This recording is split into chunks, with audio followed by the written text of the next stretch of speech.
Good afternoon, everybody. Welcome to our Tuesday chat. I'm Eli Beckman. I'm the mayor. We've got Town Manager Todd Cusimano.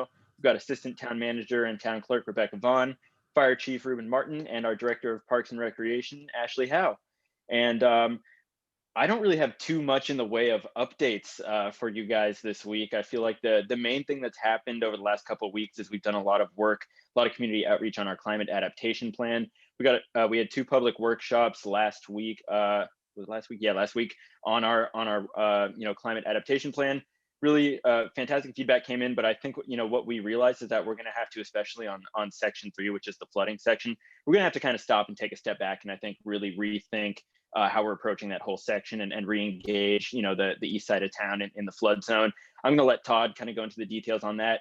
But then also from the west side of town, we heard a lot of good feedback from residents who've asked us to do kind of a feasibility study into potentially undergrounding utility wires. So that's something that we're moving forward with as well. I'm going to turn it over to Todd now and just let him kind of give you guys the details on that.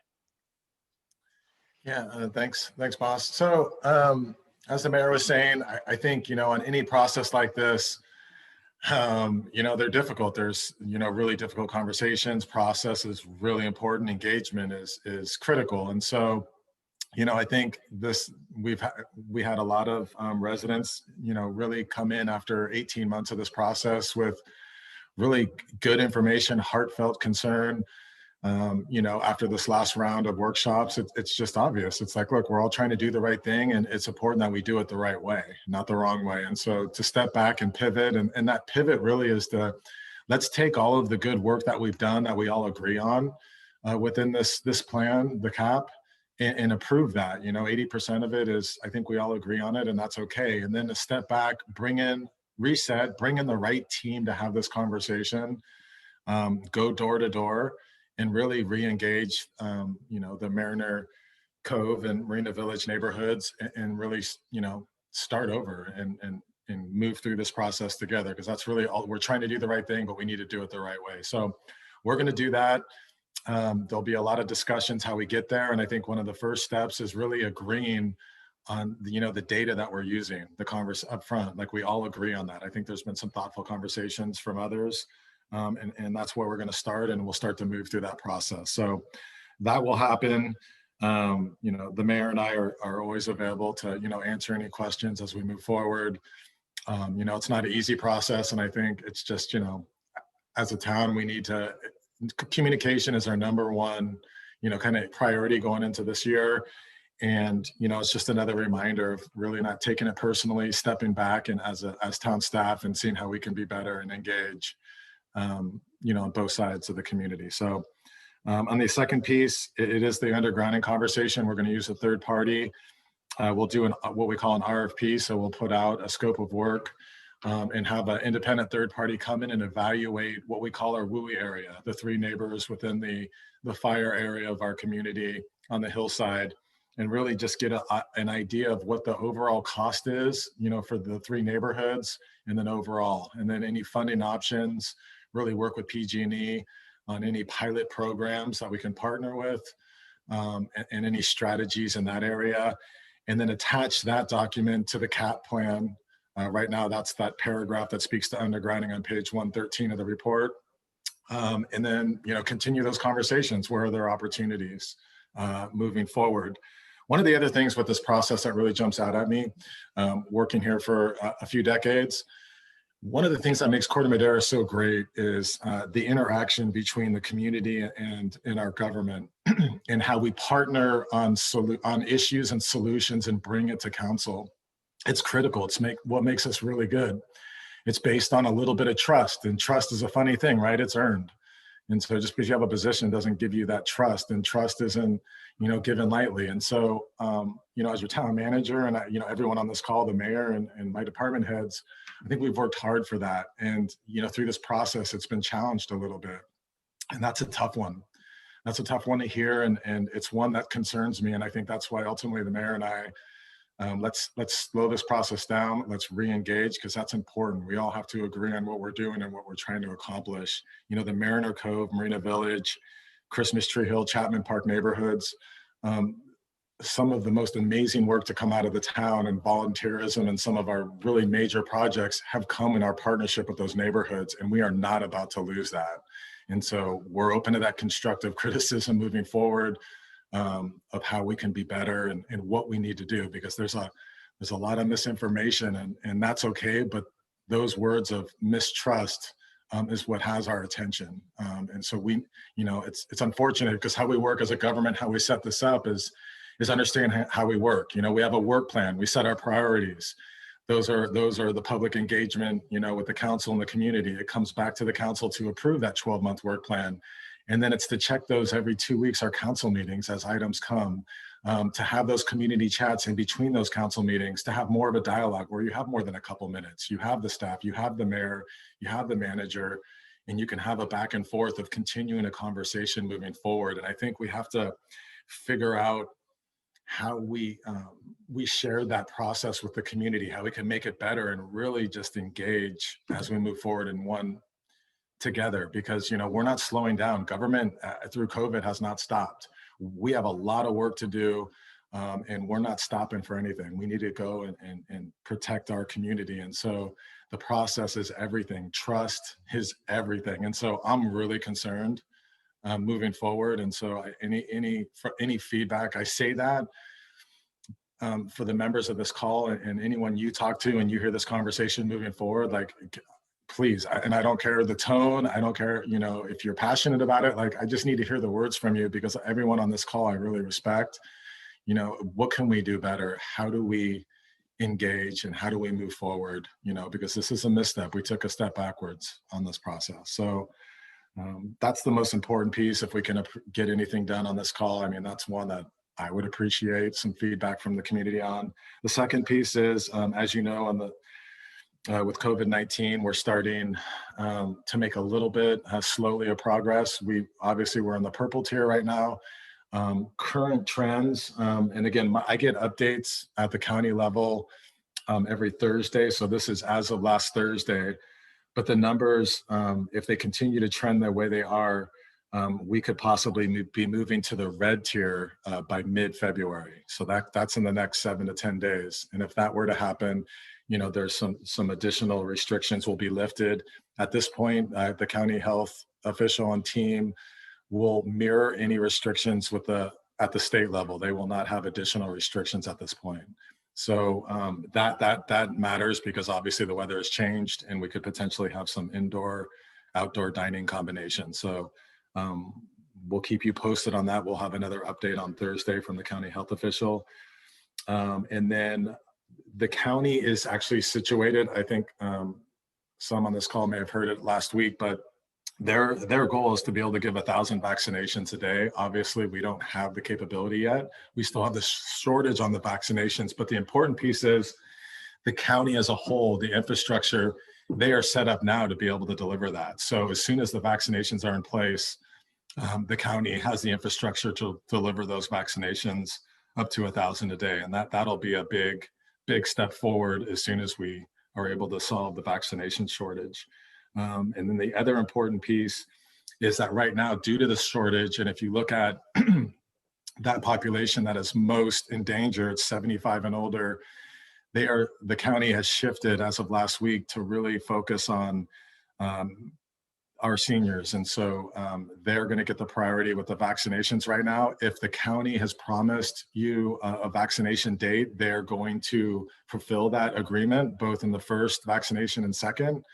But moving forward, they're going to focus on the entire 75 and older population at this point until until we get more vaccinations moving forward, because of the numbers of those that become critically ill or deaths almost go to zero in our county if you look at our statistics. So there's a lot going on there.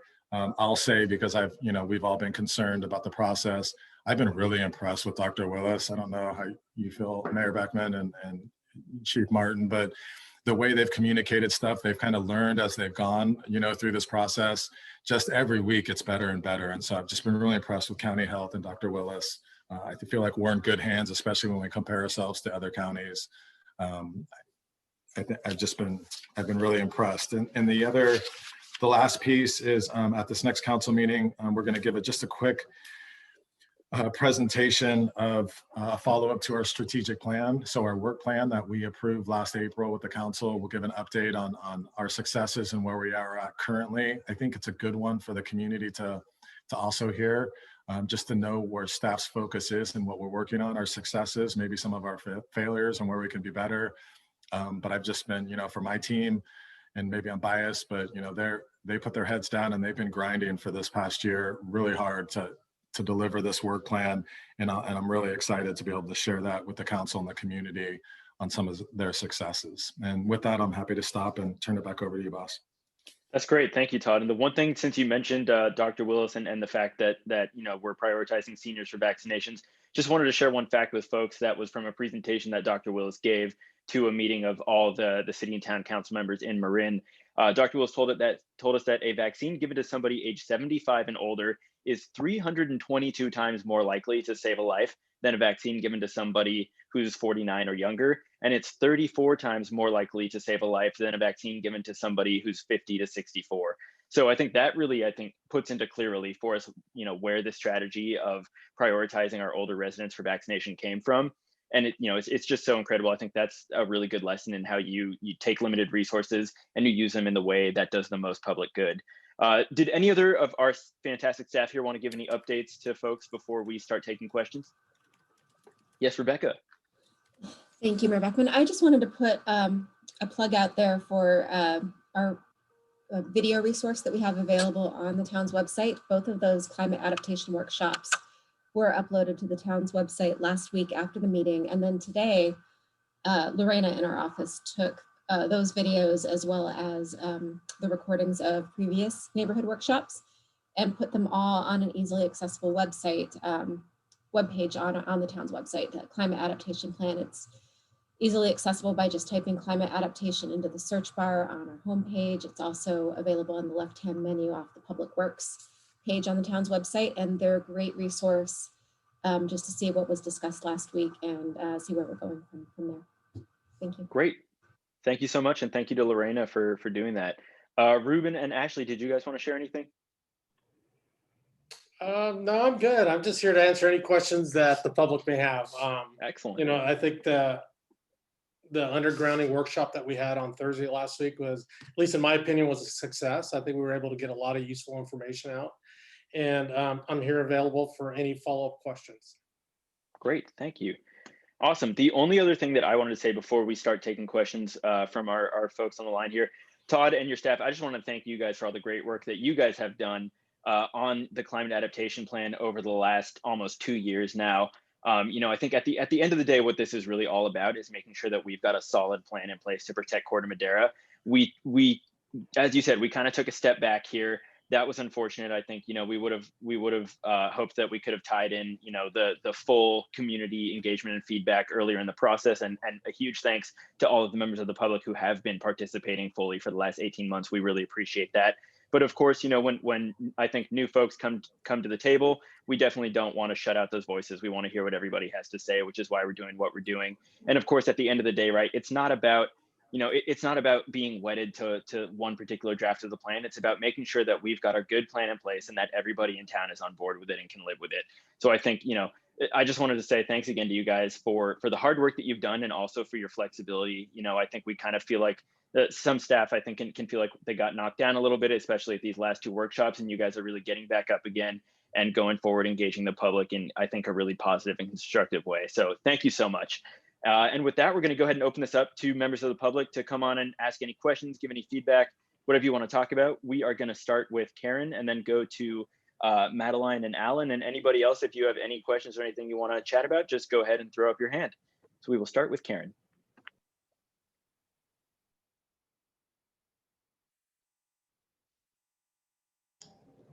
All right.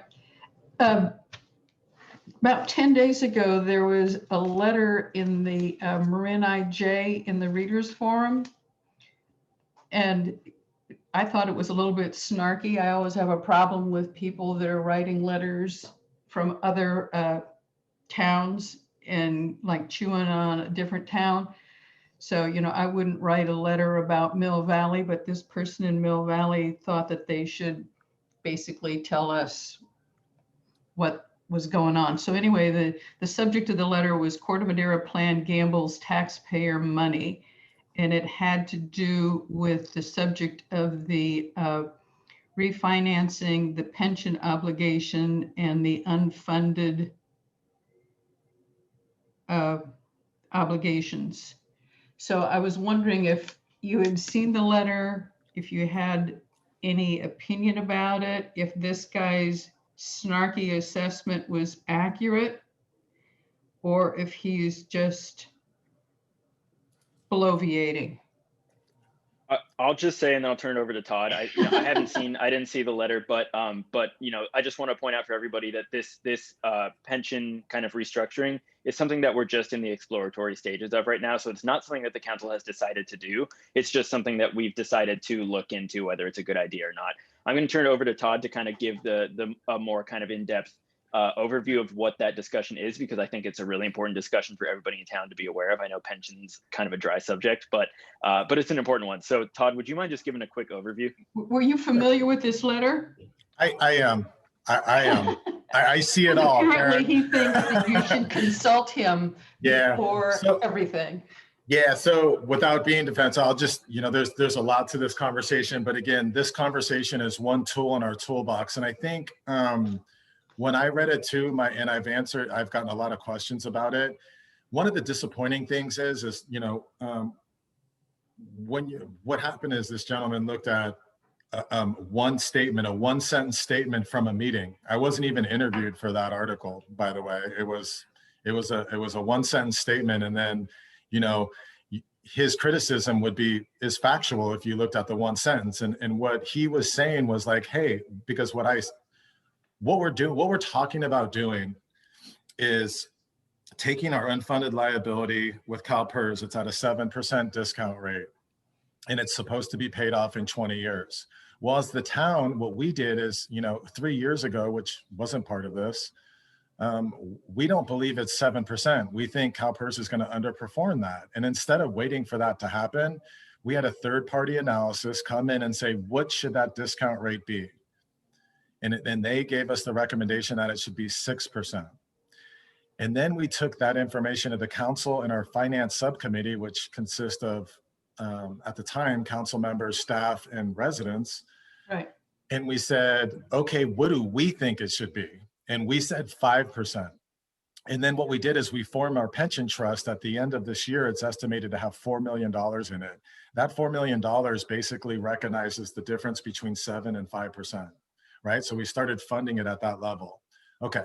So now fast forward to now, this is an 18-month conversation of should we, because of where bond rates are, they're in the high 2 to low 3% ranges. And we're like, look, let's take $20 million of unfunded liability at a 7% discount rate and bond it at a 3% discount rate, as an example. What is the difference at the same rate in over 20 years, 18 years? And here's where the comment was in the article. What I said was, look, it opens a savings arbitrage of $650,000 annually. And so he took that statement and said, well, that's not true. I mean, you might not have 650,000. It'll end up being zero at some point. You're not going to save 650,000 every year over 20 years. That's a misstatement, and you're gambling with that statement. What he didn't hear and what he didn't read was the 18 months of analysis, the 3 reports, the 2 council meetings, and my statement afterwards. Staff is coming back to the council with that $650,000 savings arbitrage annually. And then now every year per policy that the council, if they do this, will approve, would be, how did CalPERS, how was their rate of return this year? Did they meet it or did they fall short? If they fell short, that $650,000 goes to pay that. If there's any left surplus, it then goes into our pension trust, our retiree health trust, or a reserve fund. This decision-making matrix is on an annual basis per policy. He missed that point. And so that's absolutely what we're doing. It's absolutely the right thing. And how would we're not gambling money. We're not going to waste taxpayer money either. We're going to be smart with what we do. And this gives us a fighting chance to ultimately fully fund pensions over the next 18 years. And I'm proud of it. And, and I am going to reach out to them. He is part of some of the a lot of the great pension discussion over the years. I'm really close with that pension group as well. And so I think this is a good thing. I think it's a best practices others should follow, but it has to be done the right way. This guy, this Milvallian, he's somebody worth consulting? Is that what you're saying? Or never mind. I trust the town. I'm not worried. I just thought it was just one of those things that I read it as somebody that thought very well of himself. I think the pension group, I think the conversation as a whole, a lot of good things have come from the pension groups over the years. And I think a lot of the ideas that we came up with as a town is through that group. I have a close relationship. It's important. They're really smart. I didn't appreciate the single issue sentence comment because I think it's misleading, and I was disappointed. I've been trying to get the Marin IJ and others to write some articles about the work that we're doing because I'm really proud of it and our community needs to know. So I didn't appreciate any misinformation, but I know the mayor, it's at one of the tops of his list as well over this next year to tell our story. It's a good one, and that's what you should expect of your government. So it doesn't matter if I took offense to it, but yeah, I think we should respond to it. I took offense. I appreciate that. A quick thing, just on misinterpreting things, is there's a woman on Nextdoor, which is of course a vortex of stupidity anyhow, but she said that wildfire prevention, so she was on the undergrounding tear anyhow. So she said wildfire prevention was promised in Measure B. Now, I don't think Measure B made any what I would refer to as promises, other than that we were going to spend funds prudently. As the chair of the Sales Tax Oversight Committee, I'm fairly familiar with that. But the reality is out there, at least for this person and probably others, that there was some, quote, promise in Measure B about wildfire prevention. Yeah, you're right. Yeah. So when the point of me bringing it up is that when we do these workshops and what have you, that there might be part of the communication at the outset is clarifying some of the components that are feeding into it, where there's sources of funds, and that there was certainly no sacred oath made with regard to wildfire prevention with Measure B funds. Karen, I took note of that, and I think you're right, and I'll make sure that we do that. I heard about that comment, but if I would have known it sooner, I definitely would have brought it up. As you know, it wasn't a promise specifically to that. It was on the disaster preparedness side, which the Oversight Committee and staff with the council over the past few years since the passage of Measure B, we put $300,000 annually towards vegetation management, and then additional funding towards education and code enforcement on the prevention side regarding our fire mitigation efforts pre the county tax that was just approved. We continue to do some of that in combination with the new fire tax that was approved. But again, that's something that we'll take to the Sales Tax Oversight Committee and Council moving forward. Well, I know that we're doing stuff prudently, but the reality, it's a false reality to think that there was a, quote, promise about almost anything in those measures. As you said, Karen, Nextdoor is a great place to find emphatic statements on things that are not correct. So, yeah, but definitely hear your. It's almost like a Yelp review. I know. Yeah, we see that all the time. It's tough, but definitely hear your concern about that there maybe it's worth a little extra messaging there, just help set the record straight and let folks know. Yeah, well, when you do the workshops, right, to clarify that, because I know that these people are listening to those workshops and then they go and fall off their own private cliff, but whatever. That's a good idea. Thank you. Great. Anything else, Karen, before we move on here? That'll do it for now. Okay, thank you. We're going to go to Madeline and Alan next, and then to Matt.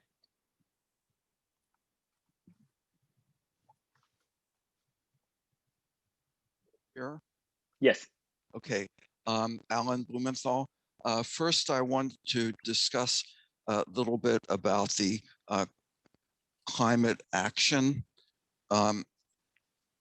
workshops that you've been doing, and particularly Mariner Cove and Marina Village. I mean, 20 years ago, I read the settlement reports that have been around for I don't know how many decades about this area. And I've also, because I live at Meadow Creek Station, and on the San Clemente Creek, I'm very concerned with what goes on in here, and flooding issues.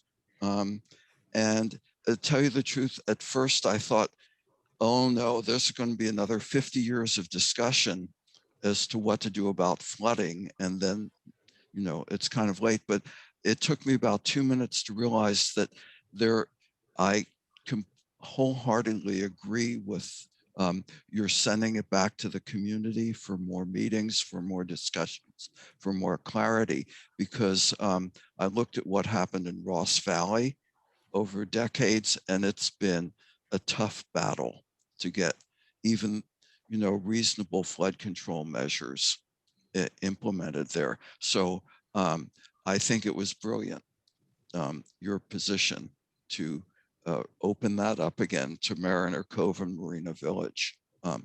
So thank you. The other thing I wanted to ask you is that for the last year or so, I've been the chairperson of the committee at Meadow Creek to look at common area lighting.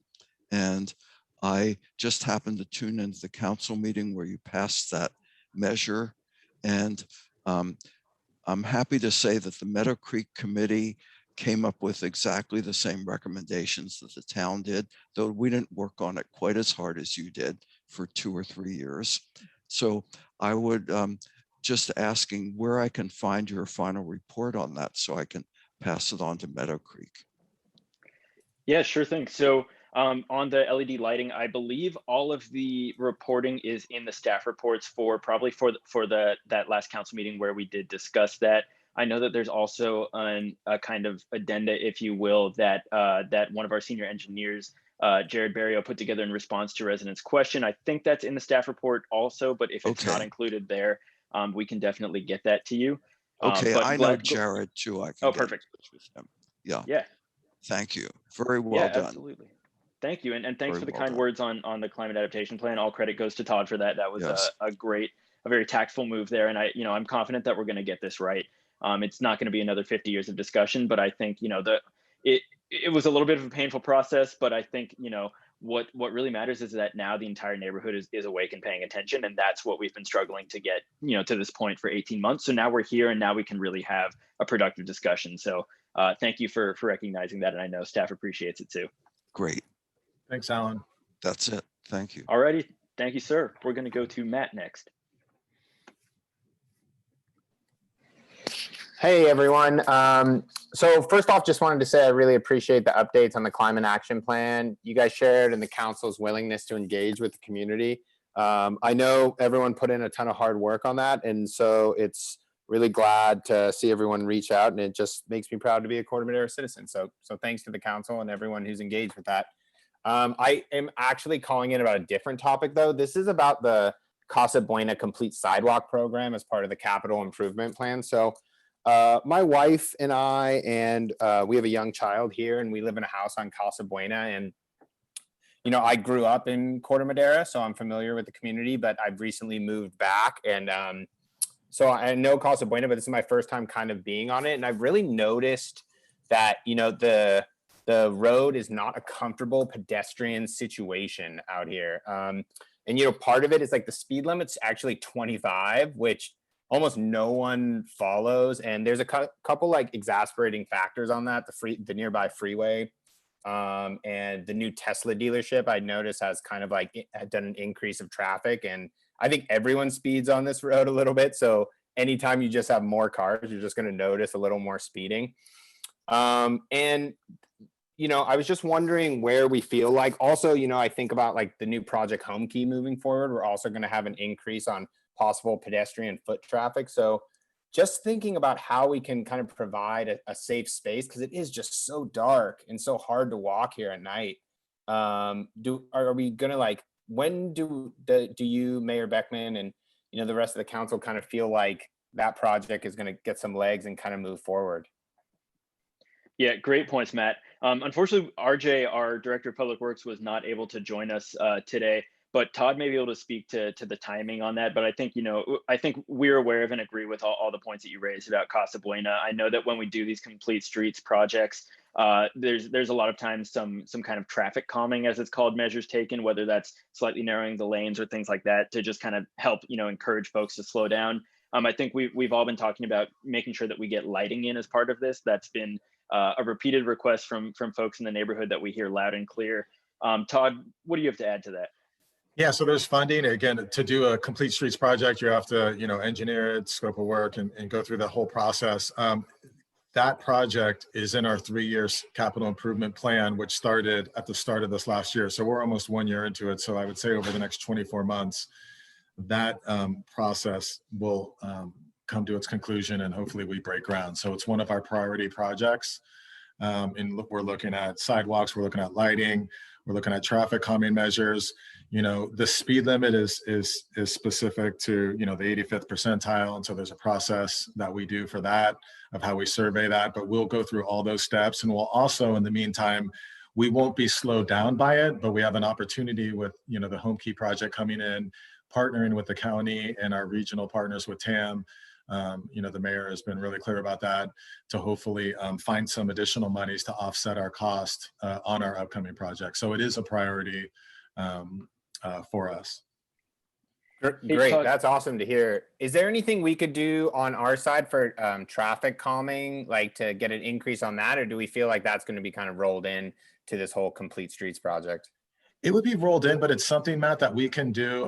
Patty Stollier has been your champion for the last few years, and so we always need to give her credit, involve her in that. But I'm happy to set up something with you, our traffic engineer and Central Marin Police Authority, to kind of put our heads together. If there's any short-term traffic calming measures that we can put in as we wait for this project to start over the next 2 years. So I'm happy to do that. That sounds great. Yeah, appreciate that, Todd. Hey, Matt, do you have my email, or are you able to find? Yeah, no, absolutely. I've emailed you once before, so I could Okay. go ahead and just fire you kind of a reminder email, and we can kind of take it offline. That sounds great. Great. Sounds good. Thanks, Matt. I may be able to just add a little bit to that, because I work with RJ a lot on some of the discussions and issues that are going on down on Casa Buena. We recently erected signs, no commercial vehicles and recreation vehicles. You may have seen those on the west side of the roadway as part of this process as we continue to improve. But in an email that he sent to another resident earlier in the year, the construction work plan is scheduled for the summer of 22 to 23. And it includes sidewalk on the west side of the roadway, all the way down to Enclave and Village Green Apartments. And it'll also include bike and pedestrian improvements. So, if you send Todd an email, we can certainly circle in RJ as well and give you more of the scope of that capital improvement project. But that's what I've been anticipating is that summer project. Great. Thank you, Mike. Appreciate all that information. Our pleasure. Awesome. Thank you, Matt. And thank you, Mike. Guys, I didn't say anything when you joined. You all know him, but Mike Moriarty, our communications director and code enforcement manager, is with us as well. So Yeah, thank you for being late. I was actually taking the day off, but I enjoy this. I enjoy fielding questions, and I want to be here for any questions that our community may have. Well, AKA so utility player, the utility player. You need one of those. Thanks for taking time out of your day off, Mike. Appreciate it. Alrighty, thank you very much, Matt. We're going to go to Barbara next. And we don't have any hands up after Barbara, so if anybody thinks of anything they want to talk about, go ahead and put your hand up. Okay, can you hear me? Yes. Okay, good. Okay, first of all, thank you very much for doing these talks, for keeping them up after the new year. And I wanted to thank all of you for all your hard work on a lot of important issues, especially Todd, who seems to have his finger on the pulse of so many issues. It's just astounding to me. So got a lot of balls to balance in the air, Todd, and you're doing a great job. I've noticed in regard to the first caller, I've noticed that residents of other towns have no problem criticizing the town of Corte Madera or Corte Madera residents in the past. Particularly around the time when we were dealing with the Project Home Key issue, that, there were several letters from residents of Tiburon and Belvedere suggesting that Corte Madera should do its part to house the homeless. And we are, but I'd like to see Tiburon and Mill Valley do their part to do so as well. So that's just a comment, an ironic comment. With regard to the pension plan letter and the complaint, the snarky complaint, it's just a suggestion, but maybe Todd or Eli should write a Marin voice piece themselves to lay out the steps you've taken in the past and what you're planning to look into, so that the public is accurately informed as to what's really going on.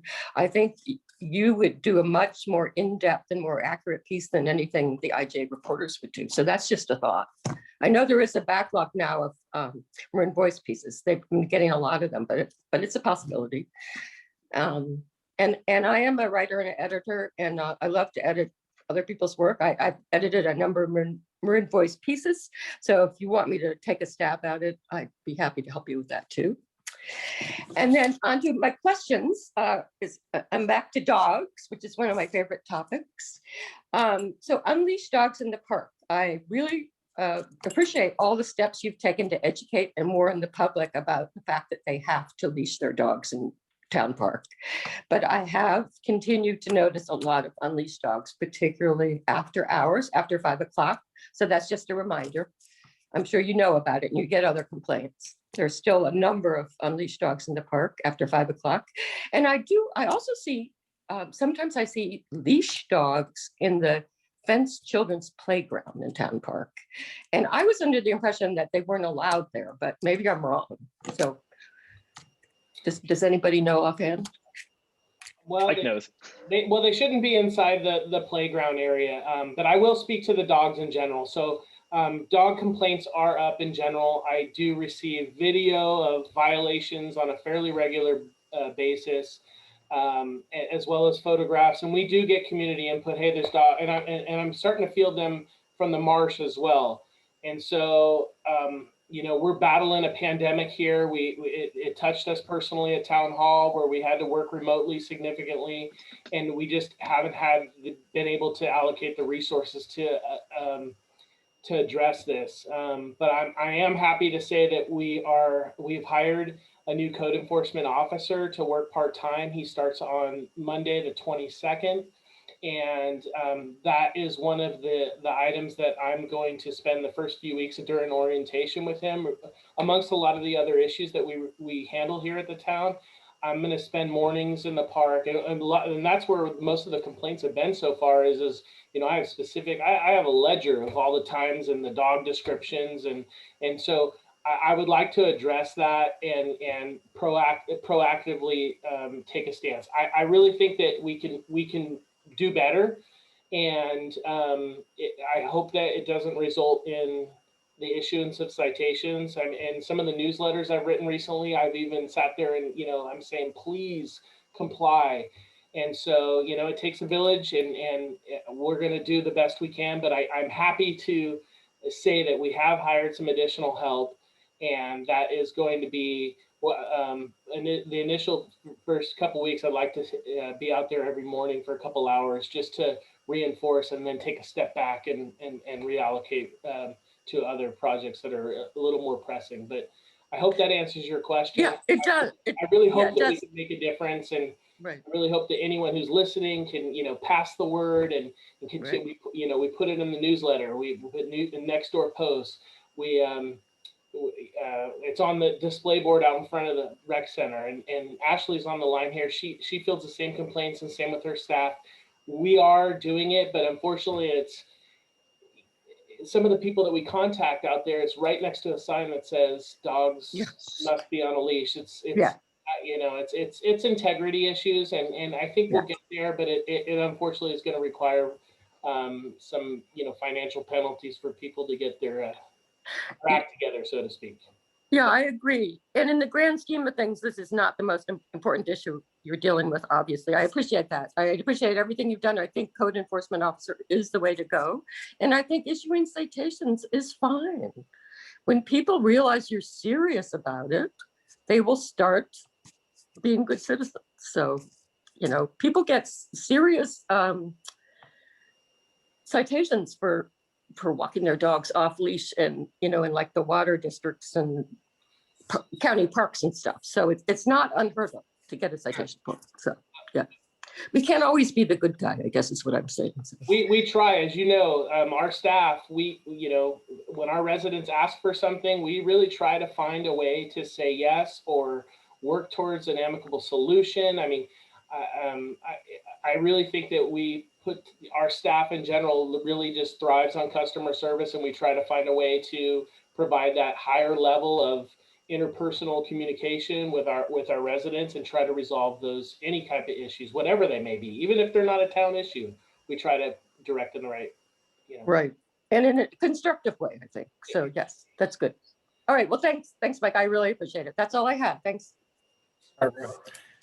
Hey, to that point, boss, I mean, one of the things, you know, I know that we've all been talking about, and I just would be interested if there's any time for any community members to weigh in, you know, doing, obviously we can't get together, but doing a state of the town address, but also doing single topic discussions, maybe via like a forum like this of like, hey, today we're going to talk about all the pension work that we're doing and really hit it out, or whatever it is, and like single topic items to really report out and control our own discussion, so to speak.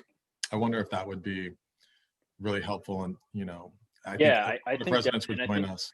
I think we should definitely, like, you know, the White House has infrastructure week. I think if we had a pension week, I think that would be a really good thing for the community, where we can just all of our communications, and, you know, we can try and time it to have something run in the IJ. But I think just really like a concerted effort to put the story out there for folks that they understand. I think especially on the really important issues like pensions, I think that's a great idea.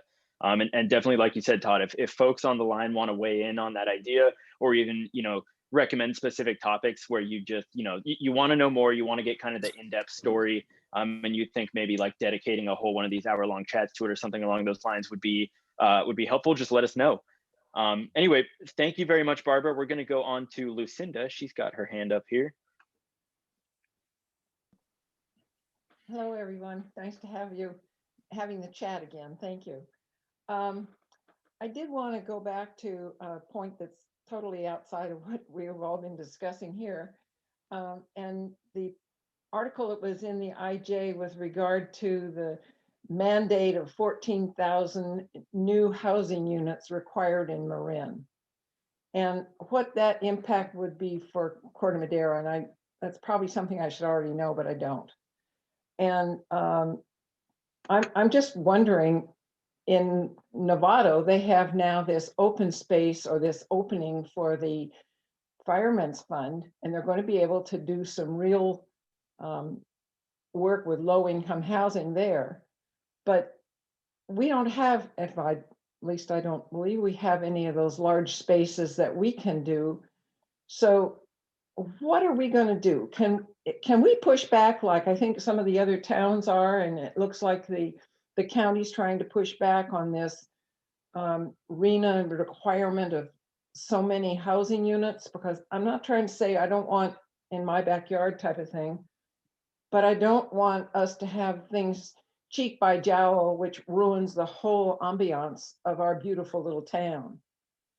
And it's a difficult balance. I totally understand that, but it's not going to do anything for our property values to have everything chock-a-block. So where do we stand on that, and what can we do? I mean, we've got to be able to do something. Yeah, I hear you, Lucinda. That's a big discussion, and I think that's probably a great example of another one where it would really make sense to kind of dedicate one of these talks probably to, you know, what is the future of housing look like, especially with regard to state mandates in Corte Madera. I think our portion of that 14,000, you know, unit RENA number, I think in Corte Madera we're what, 725, Todd? Is that right? Yeah, 725 units, 213 are very low, 123 low, 108 moderate, and 281 market rate for the next cycle. Yeah. Anyways, Lucinda, you raise a good point, right? Like 725 units in 8 years in Corte Madera, that's huge. There's no getting around that, and I think it's a big discussion that I think, you know, we all need to have as a community and have with our elected representatives at the state level, because I think You know, frankly, I think, as you said, you are going to start to see pushback from different communities. You know, I'm the first to recognize that we absolutely need more housing in Marin County and in Corte Madera too. And I will also tell you that as an architect, I feel strongly that there are ways that we can add more housing in Corte Madera without at all sacrificing the small town charm of Corte Madera. I think, you know, what we don't want to see is things like apartment blocks springing up in the middle of single family neighborhoods. But what we do have is we have these great transportation corridors in Corte Madera and one or two, you know, choice main streets where it actually really makes sense if we have to build more housing to put the housing there. And that's how you start to get this kind of more vibrant street life. It's good not only for residents, it's good for local businesses. So what I'm trying to get at is there are constructive ways that we can as a community kind of game plan this. But 725 is a big number, and I think, you know, that it's hard to kind of square that with, I think, what we see in Corte Madera. One thing that I keep coming back to is that if you look at Corte Madera on a map, there's like 2 blocks of Corte Madera that are in neither a flood nor a fire zone. That's personally for me, that's what really triggers me about these mandates. Is it's like, so you're telling us we have to build 725 units, but we have this much of town that is not in a hazard zone. So effectively, you're forcing us to build new housing units in hazard zones. To me, that's insane. And I'll just, you know, be frank with you. I've spoken with our planning director, Adam Wolf, about it, and he said, you know, look, I hear what you're saying, but I think, you know, the state isn't really listening to that. It, you know, kind of is what it is, and the state has really made their priority to get more housing built. I'm just one, you know, one council member. I'm just, you know, putting my opinion out there, but that's one thing for me that's really hard to swallow, is the idea that we're going to have to build housing units in hazard zones. I think that's nuts. I think it's irresponsible. Anyway, you know, I don't know what else I can add there really at this point, other than that, you know, I think this is something that we will all confront together, and we'll figure out a smart way to do what we have to do here in Corte Madera.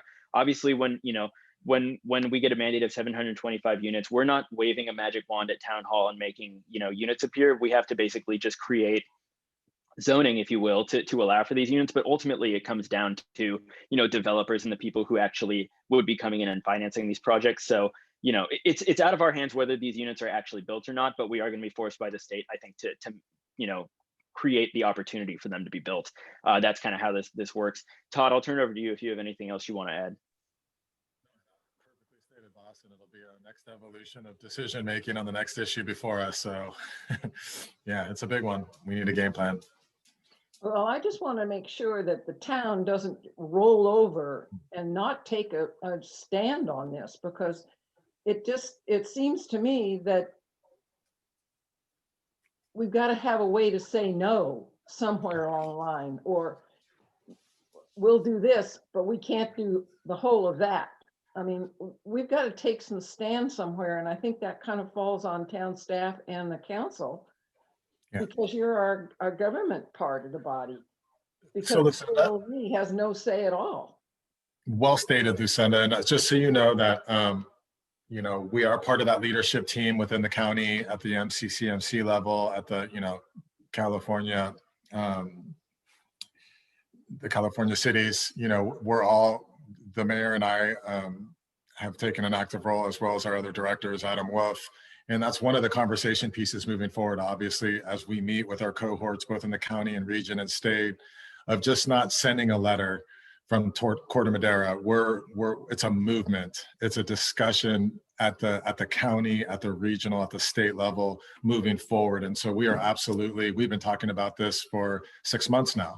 And so we're strategizing and trying to figure that out as we move forward. So we will absolutely have a response. And it's kind of like what basically that response will be what you just heard from the mayor. How do you in the town of Corte Madera, you know, build housing in hazard areas or high risk areas for fire and flooding? So, you know, we need to figure it out. So it's a priority. And before we do anything, though, we'll have a public discussion to make sure the public also supports our actions. But we've been developing that strategy for the last 6 months. We just didn't know what the numbers were going to be. Now we do, and now it's time to respond.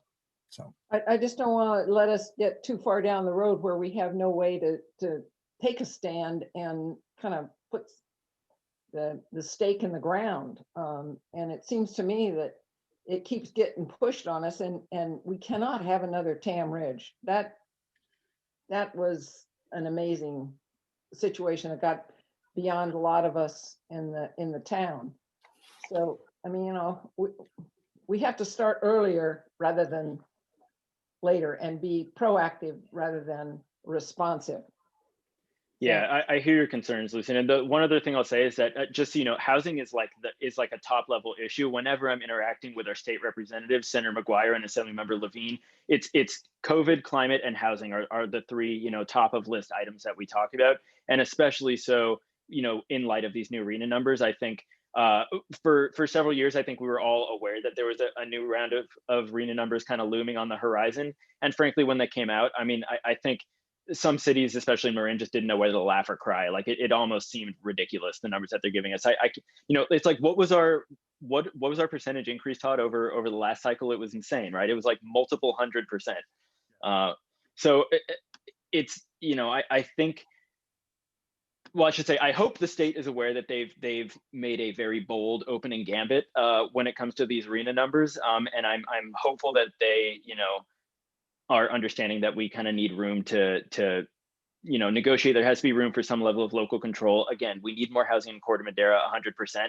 725 units in 8 years is crazy. So that's just my 2 cents. Anyways, Lucinda, did that kind of speak to your thoughts and your concerns there? For now. I do think no worries. Yeah, no, this is absolutely going to be a continuing discussion for sure. And I think we can definitely, make one of our Tuesday chats, kind of our housing talk, and we'll let Adam kind of come on and run the show. Todd, you were going to say? No, I do think, to your point too, I think Corte Madera, though, what makes us unique in our region, we're only one of two in this area that actually met our numbers this last round, right? And so we have some additional restrictions aren't, we're not beholden to them like everybody else. And so I do think, we have been doing our part, whether Tam Ridge is popular or not. I mean, we did do our part. And I think that down the road, that may separate us too in these discussions down the road. But we're lucky to have you leading that charge. Hope so. No pressure. Sorry. I just wanted to go back to the comments with regard to the dog situation. I too have been down at the park and have seen dogs off leash. So I didn't take time to report it because I kind of figured that it was one of those things that's difficult to enforce. But I do think, and Ashley, I bring up the dog park again. I just think that if we made that a more improved area, maybe more people would utilize it and not let their dogs in there off leash as opposed to out in the park on the nice grass. So I really would like to see work done there and improve that so that we can hopefully have a really nice dog park. I mean, I can't remember now where it was, but one town spent over $1 million on their park for the dogs. I'm not proposing that, but I am proposing that we give it a little bit more attention and funding so that we can have a nice dog park. Thank you. That's all. San Francisco recently had their dog park on the news outlets for reopening. Okay. So thanks anyway. Okay, thank you very much, Lucinda. We do not have any other hands up right now. Is there anybody else on the line who wants to ask any questions or just share any thoughts with us? And in the meantime, I'm just going to say we got a little message in the chat here. Oh, it was from Matt, and oh, that's nice. He was just saying that he appreciates that the council voted to move ahead with the town hall remodel. That's nice. Anybody else on the line want to give any updates? Todd, you look like you were. I wanted to give Rebecca and the team, Mike and Lorena, just a little prop. And it's just one piece of our social media and communications. This is just related to next door, but that's how a lot of people communicate with us. And I just got the monthly January summary. We had 72 posts. We had 22,601 views. We had 15,021 email opens. We had 22 thank yous, we got to work on that. And we had 3 replies. So we have a total of 6,765 verified residents in 21 neighborhoods within our jurisdiction. So, I mean, that's good. We've been working hard. However people are communicating, we're going to go to their mode of communication. And I'll tell you that next door is not one that we would normally rely on as a government, but if that's where people are, we're going to go where they are. And I just want to give the team some props on that. Those are some good numbers. So. Absolutely. I second those comments. Thank you, Rebecca, and thanks, Lorena. Yeah, Ashley. I just wanted to share exciting news for the Lions Club. They're doing their first to-go Lions Club crab feed, and they are sold out with 200 meals. So it's sold out for this year. Beautiful, go Lions. We got a hand up here from Susie, so we're gonna bring Susie on. You know, I wasn't going to say anything today, but I just want to tell all of you, I mean, I know that it's been a hell of a month. And I think that each of you have just done an amazing job under some really tough circumstances. And of course, I'm the Pollyanna a lot of times, so you kind of expect to hear that from me, but you just deserve it. My heart goes out to you, and I think you've made some very tough decisions and done some stuff that's probably exactly the right thing. And I'm super proud of this town. Every single department, I'm looking at you guys like, wow, what a great bunch we have. So that's all. Thank you so much, Susie. All right, and we have a hand up from my colleague, Councilmember Charles Lee. Let's get him on here. Get the music going. Hi, everyone. Hello. So, usually it's such serious business, but, in this chat, I just wanted to share that I was walking by the owl box on Lagoon 1 the other day that was installed by, I think, either Parks and Rec or Public Works, and there's a breeding pair of owls in it currently operating and keeping the lagoon free of vermin. So really exciting if you get a chance at dusk to watch them go out there. I don't know if they're yet feeding their chicks, but really fun. I wish we could hook up a little camera like they did on Silicon Valley and watch them. But, also it made me think if whoever was responsible for that program, I think there's also one in Town Park. If I understood their range, and we could basically range them out so that we could do more of them, because they seem to be successfully adopted, and it's a great thing for the town for so many reasons. So kudos and congratulations on that. That's awesome. Thank you for sharing, Charles. Very cool. And then probably our last comment of the day, we've got a hand up from Lucinda again. So we're going to bring Lucinda back on here. Very quickly, Mike, I had a suggestion for getting more people into the town chat meeting, because I, like everyone else on it, think it's very worthwhile. And it would be to list it in the IJ under upcoming meetings, that they have that section, and they will list like the Corte Madera Town Council on Tuesday. And if we put this town chat in there, I think it would give people greater accesses to knowing about it, number one. And especially if we go with these specific types of topics for each meeting, put the main subject in that so that people can get their act together and be on the call. Thank you. Thank you for the suggestion. I appreciate that. We've listened to our community. I don't know if you know this, but for the climate adaptation plan, the CAP, residents suggested we go back to mailing announcements, and we typically don't do something on such a significant level. It was, and we did. We mailed out 2,000 articles of mail to, just check all the boxes in terms of noticing, and so we did all the different platforms that I've already discussed, but we listened, and it's a significant cost, but if it was effective in having some of our residents tune in, then that's what we intended to. Thank you. Great. Thank you, Lucinda, for that excellent suggestion. And with that, guys, it is 5 o'clock, so we're going to wrap up here. We have a council meeting a week from today, Tuesday evening at 6:30. So I hope you guys will join us then. Thank you so much to our fantastic staff for taking the time to be with us, answer questions, share updates. And thank you very much to all the members of the public on the line for being with us and asking questions. And we will talk to you guys soon. Thanks, team. Thanks, everyone.